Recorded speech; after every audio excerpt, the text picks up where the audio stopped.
Good morning and welcome to the Totally PLC interim results investor presentation. Throughout this recorded presentation, investors will be in listen-only mode.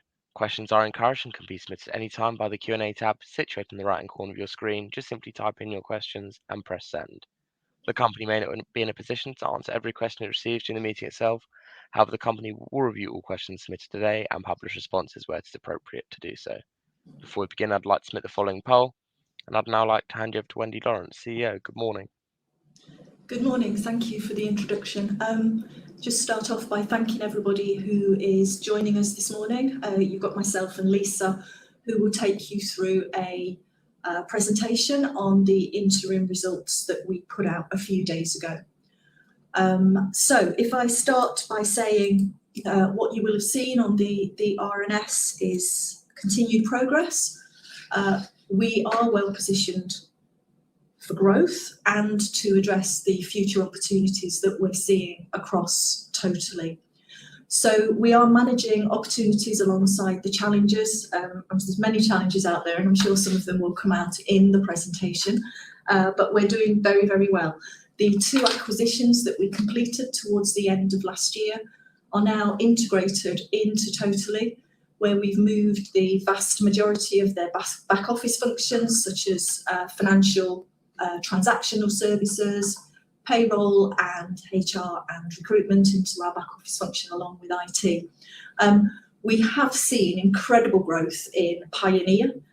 Pioneer Healthcare was the acquisition that we completed in March, and both of our acquisitions you'll see in full 6 months numbers in these numbers. So we've seen growth across Pioneer above and beyond, I believe, what our expectations were. They've grown by 50% since we acquired them, which is an achievement in itself, whilst at the same time we've been moving transactional services. That has led to a change in the way that we manage our working capital. Lisa's gone to great lengths in the past to explain our working capital model to people, and the majority of the contracts in urgent care are block contracts, as you know, where we receive block amounts each month. With Pioneer, what we're actually seeing is a shift in that more to a normalised working capital model where you see invoices raised per patient activity. That's taken us a little bit of time to get to grips with and get the backlog. Pioneer has seen circa 22,000 patients in the first 6 months of the year, just to give you some idea of the quantities. So the growth is there, we're managing that growth, and you will see the impact of that as we go through. Margin has also been held in Pioneer and in planned care. We've seen a little bit of margin erosion in urgent care, which we do expect to recover. And Lisa will go into more details, but we did make the decision earlier on in the year to not re-tender for one of our 111 contracts. That came up for a re-tender exercise where a service specification, a new service spec is put out alongside a new financial envelope.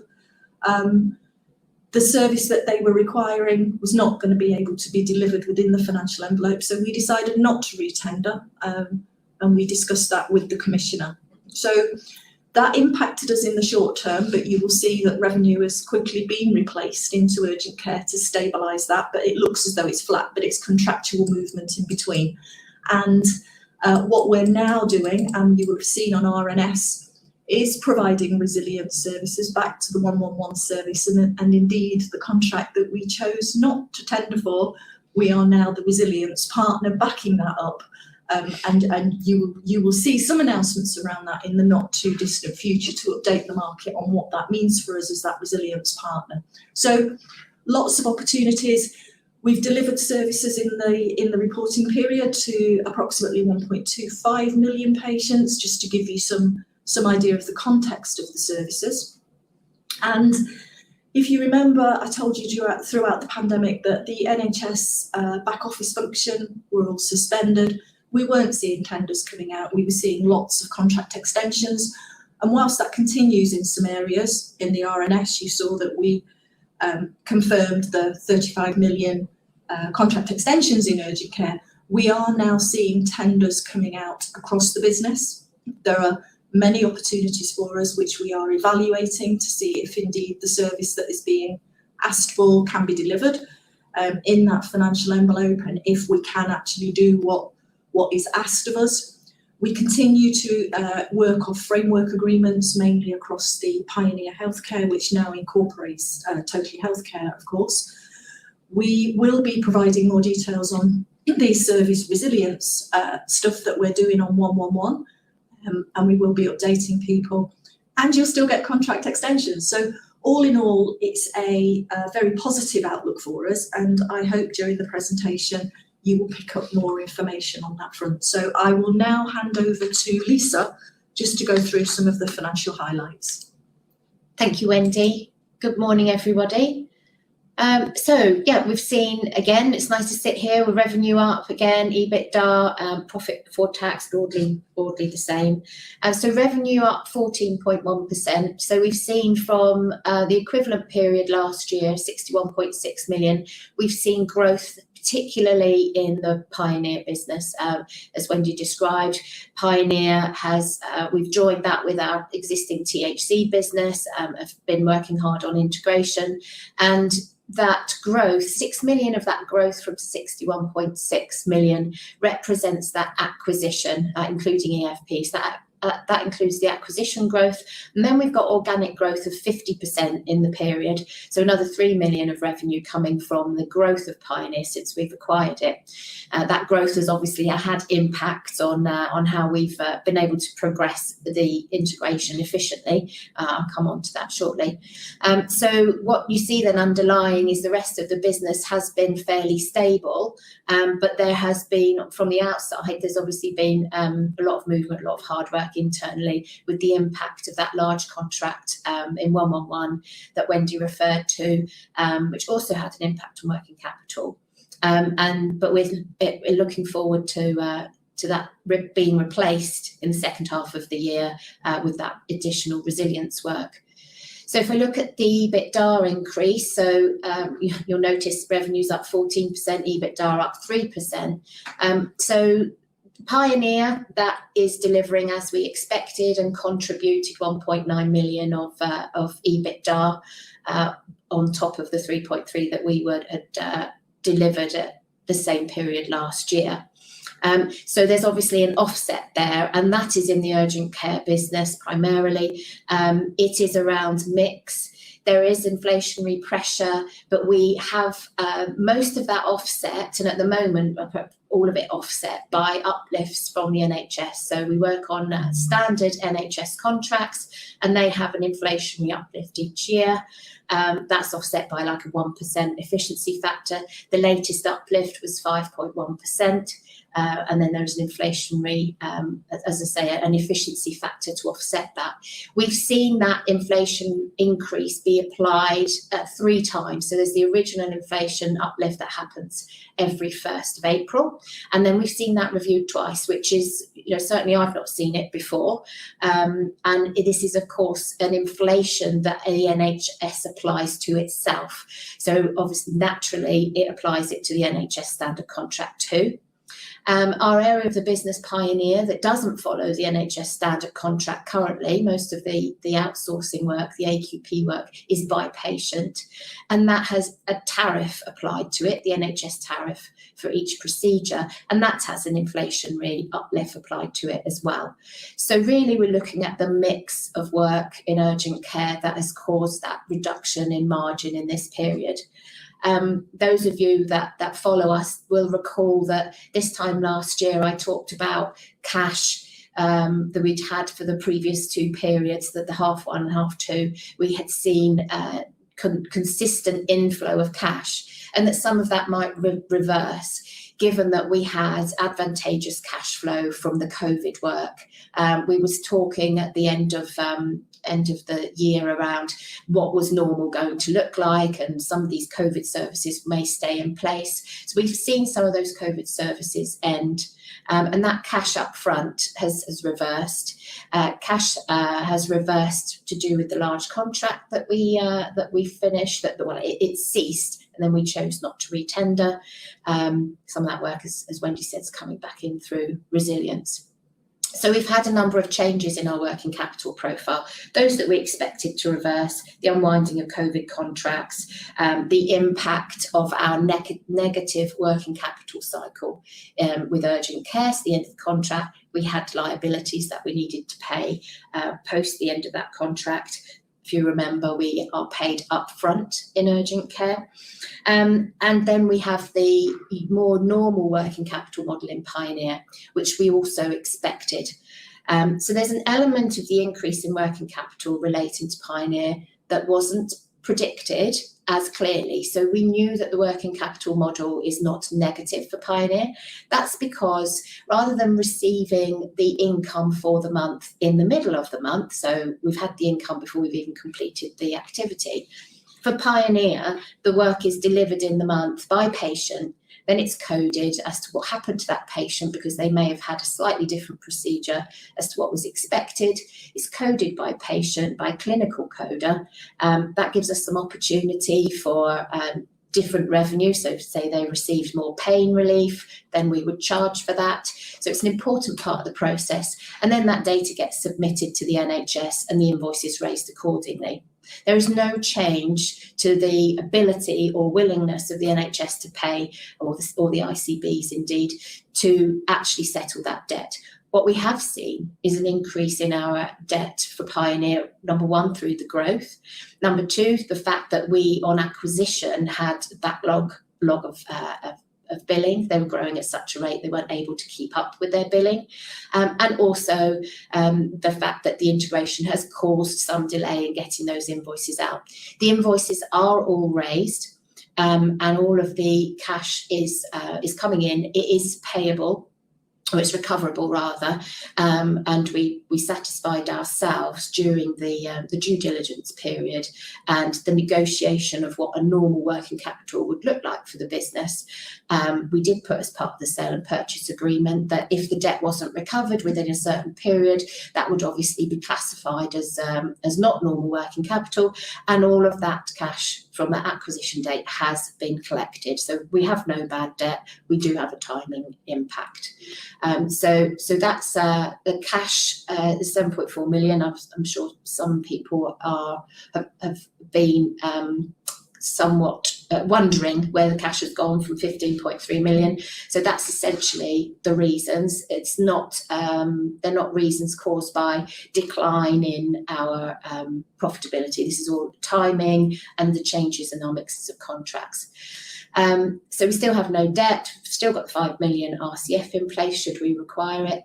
And we've proposed again half a penny dividend. So we made the decision to hold at that.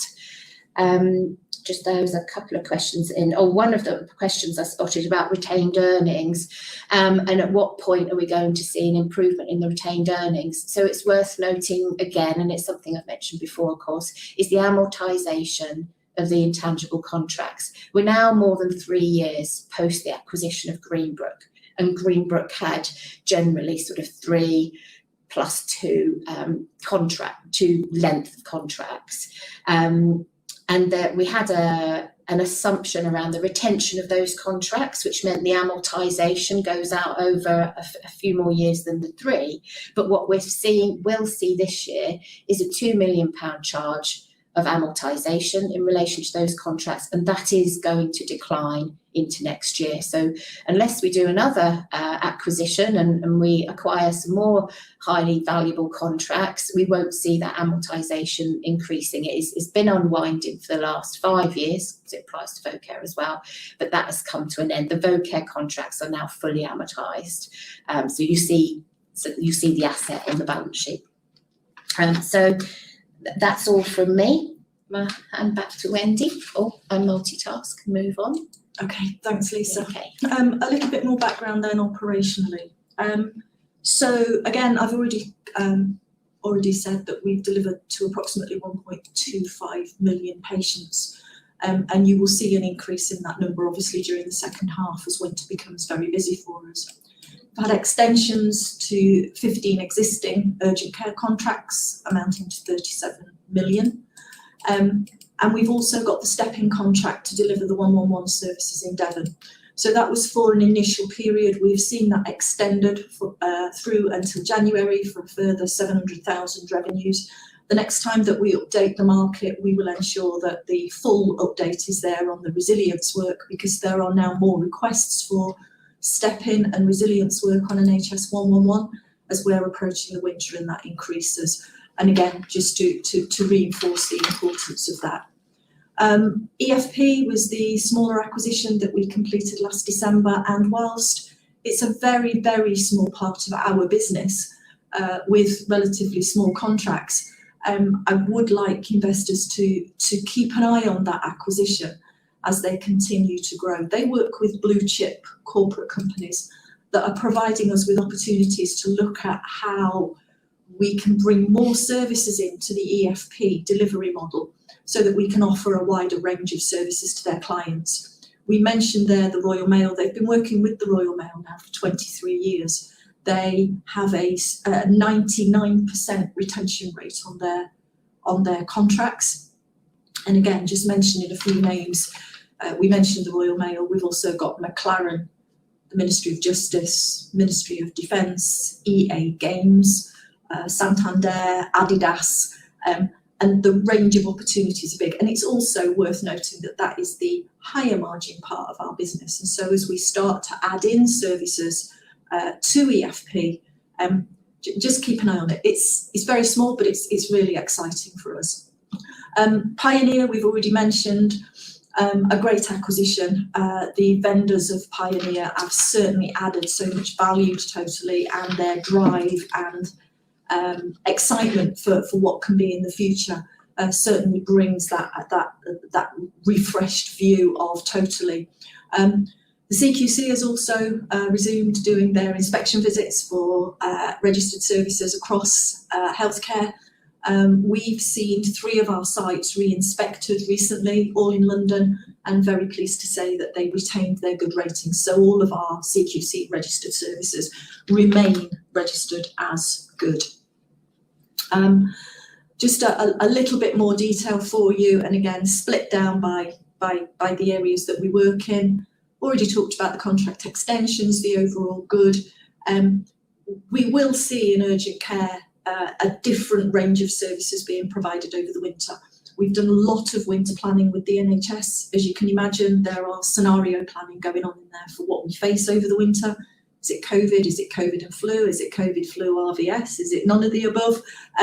But to make sure that we can continue to be that partner that they rely on. And I think we've seen a little bit of a shift from NHS England, in fact, and there aren't many good things that come out of the pandemic, but I think it has reinforced us as a reliable, efficient partner to the NHS.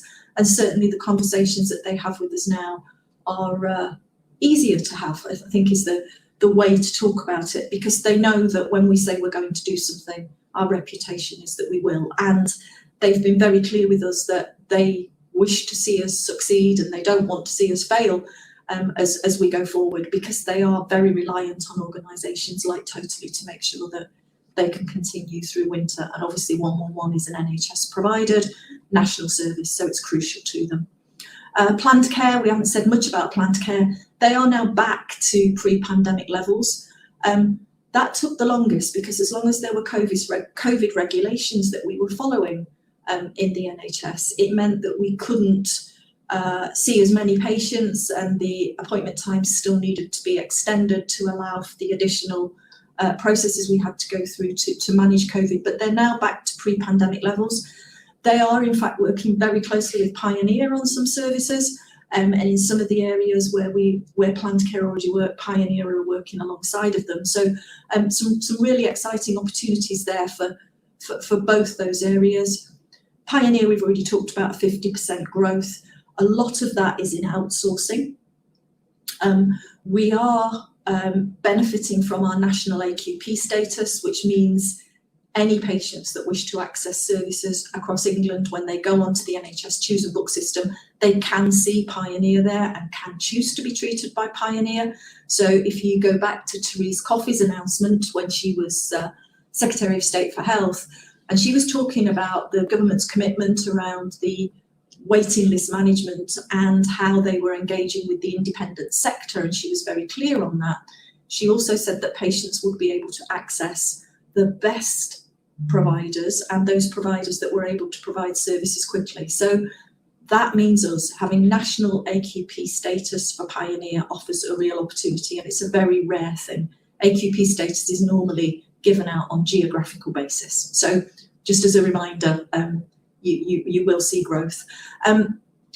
Already spoken about EFP, small part of the organisation, but a very, very important one for us. And before I leave that slide, just to give you some context for those investors that have followed us, this time last year, we were reporting around urgent care being 94% of our revenues. We then updated with they were 88%. Given where we are at the moment, the urgent care contracts are 75% of our revenues. So you can see that that balance is shifting. And the fact that that's our lowest margin part of the business, you can see where the growth is actually going and the opportunities that are presented. So we'll continue to update you on that. But as I say, Pioneer's grown a little bit above our management expectations, which is good. And we believe that they'll continue to do so. So if we move on to the next slide, already talked about demand in urgent care, always additional demand during the winter. Record numbers of patients waiting to be treated. NHS England reported their figures last week, at the end of last week, that there are now 8.2 million patients waiting in England for care on their waiting list. There has been a commitment from the government that those waiting times will not grow any further. But on the modelling, they've also said that it will take 10 to 11 years to bring it back to pre-pandemic levels. So there's a lot to be done in a positive way, and we can do that. The renewed focus on corporate wellbeing, and as I say, there are opportunities now for us to ensure that EFP can expand the range of services that they provide. Already talked about the CQC. That helps us no end, and for those of you who don't concentrate on that side of the business, it means that as long as we can rely upon the quality of service, it means that we're able to grow the business much quicker than if that wasn't the case. So we've invested significantly to ensure the growth trajectory can be achieved, putting in robust systems and processes, lots of investment into back office to make sure that doesn't cause a problem. Pioneer's well-established recruitment model means that we don't face the same recruitment dilemmas in Pioneer as we do and we hear about in healthcare. Again, we've invested in recruitment. We don't rely on one recruitment model. We use a lot of factors, whether it be traditional recruitment or whether we work with agencies. We've got our own staff bank. We also run multidisciplinary clinical teams, which means we're not reliant upon doctor-led or nurse-led. We've got a range of clinicians that we flex to make sure that we provide the service that we need within the resources that we've got. So whilst it is a challenge, it's always been a challenge. Doctors and nurses, there's always been reported as long as I've been in healthcare, which is a long time, that there aren't enough doctors and nurses coming through. There is a question that I've seen asking if we run apprenticeships and do we grow our own, do we train people? Yes, we do. We've got our own apprenticeship programme. We also work with universities and colleges and training agencies. We do offer training posts and we do bring people into the organisation to do that. Obviously, some parts of our business, we can't use apprentices and newly qualified, but yes, we do support people through career development and we will continue to do so. We also look to seek out and identify new opportunities for efficiencies. And again, as those work their way through the business, we will update investors on those. We're coming to the end of the presentation, but before I finish, if we whip over to slide 12, you will have seen, not slide 12, it looks as though we're not there. You will have seen an RNS announcing that our clinical quality director is retiring. Gloria Cook joined us back in 2017. She came out of retirement to do that, to support us to turn around Beaucare when we had quality issues. I'm not going to quote Gloria's age on here because I know there may be members who would go back and tell her, but she deserves to be able to retire. We're not replacing Gloria's clinical quality director role on the board at this time, but we are bringing in a medical director. Clinical quality will remain important and we will replace, but it won't be a board role. And I think that reflects the changes in our business. When Gloria joined us, we were very much nurse-led, AHP-led.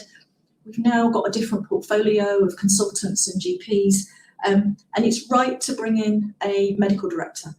We also want to do more on the thought leadership role and our influences around NHS England about what we do, why we do it, and the reliability. So we're going through the due diligence process at the moment for that appointment with our nomad, Allenby Capital. And when we get through that, we will be taking forward the board appointments and really look forward to updating you. We have appointed internally, and it's a very exciting change for us. And whilst we'll be sad to see Gloria leave us, she's already volunteered to come back part-time. So if there is anything we need to bring her back for. So that's the end of the presentation from us, and obviously a few questions coming in.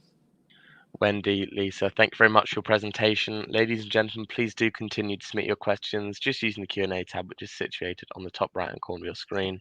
But just while the company take a few moments to review those questions submitted today, I'd like to remind you that a recording of this presentation, along with a copy of the slides and the published Q&A, can be accessed via your investor dashboard. As you can see, we've received a number of questions throughout today's presentation. I'll just bring your camera up for the Q&A, and if I could just ask you to read out the questions and give responses where it's appropriate to do so, I'll pick up from you both at the end. Okay, thank you. I mean, just scrolling through the questions, we haven't got as many as we normally do, and whether that's good or bad. So I think I've answered the pre-submitted questions, and then there are a range of questions on the finances that I know Lisa was reading as I was talking. I think we've answered those, if I'm honest. The one question that does jump out that we haven't answered comes from Michael P, which is would be interested to hear if there are any prospective acquisitions in short or medium term. So I can confirm that we do remain acquisitive. There is nothing that I'm about to announce to you in the following weeks, but it is certainly something that's very much on our agenda. We're not looking at transformational acquisitions. We believe that we are very well placed to support the NHS in the areas that we're looking at. However, we are looking at acquisitions that would allow us to accelerate our growth. It would be our intention to look to do that ourselves without coming back to the market to raise, which I hope gives you reassurance about our confidence to be able to do that. And so would it be medium? I mean, short term is weeks. We're certainly not going to be coming in weeks. Yeah, medium term, I hope to be able to update investors, and I also hope to be able to update you on the other activities that we've been undertaking. Now we're seeing a resumption of opportunities, so we will be in touch. Just seeing that Mixie, great presentation, thank you, because it is we love doing this platform. We know that it is a great way to engage with retail investors who are obviously key to us and supporting us as we go forward. It is quite daunting sitting in a room talking to a screen and seeing questions come up, so thank you for taking the time. There's another question that's come in from Mark R. What are your expectations for the share price and the dividend? I have to remind my team regularly, and the board remind me regularly, we have no control over our share price apart from trying to ensure that the market is updated as we possibly can. So the share price is completely out of our control, more in your control than ours, I think. So we obviously want to see share price improvement. We want to see a return on investment for all of our investors. I keep telling my team constantly that we need to do what we said we're going to do, and as long as we deliver those results, the share price will take care of itself, because that is what's been preached to me by our brokers and our board. So we'll keep doing that. We have proposed a dividend. We originally, when we started paying a dividend, my chairman always calls it a farthing. So a quarter of a penny. We increased that last time to 0.5, and we've proposed to keep it at that level. So the proposal is to keep paying a dividend, because we know that that's important to a lot of our investors. So, you know, we are doing what we said we would do. There are some changes within the organisation that have impacted, but those changes generally are positive, and you will see that we're very much focused on delivering what we said we would deliver, and that's where our reputation is. So to the market, we deliver, and hopefully to our investors. So I had another question come in. Just let me read that, please.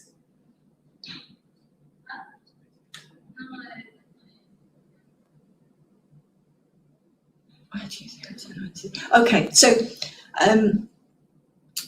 Gregory W. Good morning. Can you discuss what changed with the specific 111? Oh, hang on, go back up, Lisa. Can you discuss what changed with the specific 111 contract that made it uneconomical for Totally? Will that prevent you from seeing other NHS opportunities in that particular region, and why do you think tender winner sees it in that contract? Yeah, it's a good question, Greg, and we asked ourselves that. So whenever a contract comes up for a tender, a service specification is issued along with a financial envelope, and with any tender, different parts of that tender that you put in has different weightings. And on this particular one, finance was weighted really highly, and it was basically the service that they wanted, and the changes in the quality and the KPIs. We didn't believe we could do it within the financial envelope, and you know, we made a commitment to our board and to investors that we wouldn't take on contracts that we didn't think were going to work for both us and the commissioner and the patient, because you're on a back foot straight away. So we discussed it with the commissioner, and I have to say, previously when this has happened and we've had those discussions, the commissioner's gone away and thought about it, and in some ways, on some occasions, they've changed the service spec or they've changed the financial envelope. In this particular instance, they didn't. It was PPG who took over the contract, and in fact, they ran that contract before we had it recently. We don't know why they thought that they could do it, and we are already being asked to provide resilience onto that contract. So I would say that our decision was the right decision.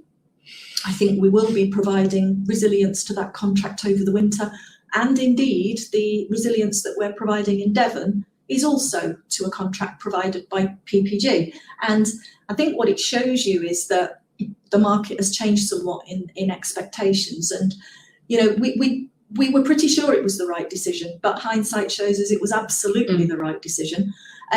Since then, NHS England have stepped up to influence service specifications and financial envelopes. And we were a little bit worried that, you know, other services were going to go that way. But in fact, since then, the tenders that have come out, we haven't seen that. And the service specifications and the financial envelopes are reflective of each other. So whilst it was a risk, that's not turned out to be anything that is worrying us. So, and like I say, we have covered that revenue, and we will update the market on the resilience services that we will be providing and will increase over the winter. Let's just go down. So Andrew N, no specific questions, but great stuff, Wendy and Lisa. Thanks, Andrew. And I know you continually support us. Angela M, potential to list on any other exchanges. It's not something that is being considered at this time. Straightforward. No. Hang on. Just trying to read the questions still coming in. Growth, revenue growth. Andrea M, you've mentioned the word growth a lot in this presentation, but that seems to have been only in the context of revenue. Investors are more concerned about growth in profits and EPS, and this has stalled in these results. Andrea, I don't think it has stalled. I think what you've seen is a change in contract mix, which I think we've tried to explain. I will answer it, and we will come back, and questions that seems as though we haven't answered, we will respond to. But as I've said before, margins, we have seen a slight margin erosion in urgent care as we've moved away from that 111 contract and then brought it back into others. So as COVID services have stopped, that's impacted on margins. But please be reassured, the margins in the rest of the business are stable and have not eroded. And so as you see that growth come through, we are very focused on profits and EPS, I can assure you. Revenue indicates that, but we will not run onerous contracts. So if there is something that we think we can't do, we won't enter into that, and that's why we exited 111. So I will come back and we will reply to those in a little bit more detail, see if we can find the right words to reassure you. But please know we are absolutely focused on profits and EPS. And I think the point that you made, but I forgot to make earlier actually, around the mix, is that urgent care, when we first came on the road, or having just acquired Vocare, we were talking about urgent care, which is always the lowest margin part of the business, at 97%, is now 75%, and Pioneer in 6 months has grown 50%. So, I would hope to be sitting here at the end of the year talking about Pioneer business being more than 20% of our portfolio, and that's the higher margin business. And secondly, hopefully it's of some comfort to investors that we took, and it was a very brave and difficult decision to say we're not going to retender for this contract. It was significant revenue. It was 14 million revenue contract per annum. So, that we've covered that. It appears like stalling from the outside, but actually there's an awful lot going on within the business, and we're pleased with particularly that decision, because it's coming back. Actually, Gregory has asked a question about that will follow up, won't it? So Gregory, thanks for the extensive answer. Can you explain the economics in resilience and what that means in your offering? And we certainly can. So what that means, if I take Devon as the one in question. So Devon is a 111 contract that's run by PPG. PPG are a good 111. I'm not mentioning them to put them down at all, but they do hold that contract. And when things get difficult, when people are struggling to fulfil their contracts, they can ask for resilience support from NHS England. On this occasion, NHS England pointed the commissioner to us, so that we were asked what we could do to support Devon. And in fact, the price that we're being paid per call in Devon is more than the contracted price that PPG are getting, because we are stepping up to provide additional capacity for them. We're doing that in a number of areas, and as I say, we will update you as that grows. But what it means is we don't hold the header contract, but we're subcontracted to sit behind to provide that additional capacity. And I mean, to be honest, it's actually working very, very well for us in terms of that resilience model. And we're also supporting ambulance services by doing all of their clinical assessments. So whilst the main provider is sitting there and being monitored against all the KPIs and everything, we are actually using our infrastructure to flex to provide that resilience. And that is needed more and more as we see fluctuations in demand against capacity. And that is a lesson learned from COVID. So if you remember, right at the beginning of the pandemic, almost overnight, demand for 111 went through the roof. It was about 400% increase, and nobody could respond to that. So by NHS England asking for resilience services, they are much more prepared for what we can do. That is all pre-negotiated, so that when we're asked to do it, we know exactly what we can do, the price that we get paid for it, and how it works. So it's a really good model that's working for us. We've got a number of questions I'm trying to read. But they're covering similar things around. I think we've covered the inflation with Lisa explaining the uplifts to our contracts. Mark, recently reported agency nurse temp reaching 2,500 a day. Have you considered how to tackle this problem for the NHS? I don't think we can tackle it for the NHS, because that's the NHS choosing to work in that way. We have a range of things in place. So I've already said we recruit into our standard salaried staffing.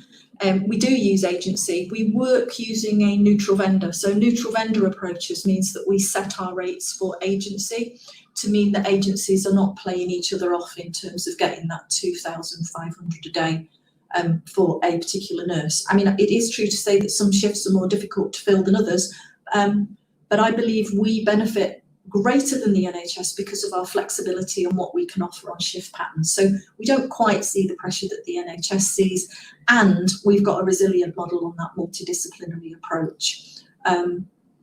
So yeah, I did see it. It's eye-watering. Any scope for Totally to engage into adjacent services such as virtual ward and remote consultations? Yes, we already do. So whilst we don't hold any specific contracts for virtual wards or remote access, we do provide virtual access to clinicians on consultations. We've got a platform for that, and we used it extensively during COVID, and some of that has carried on.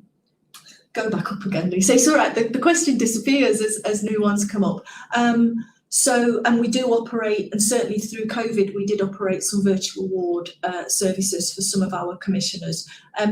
Again, it comes into to responding to what commissioner needs are, and what we've tried to do is always make sure that we can respond, and if we do respond, we make sure we do what we've said.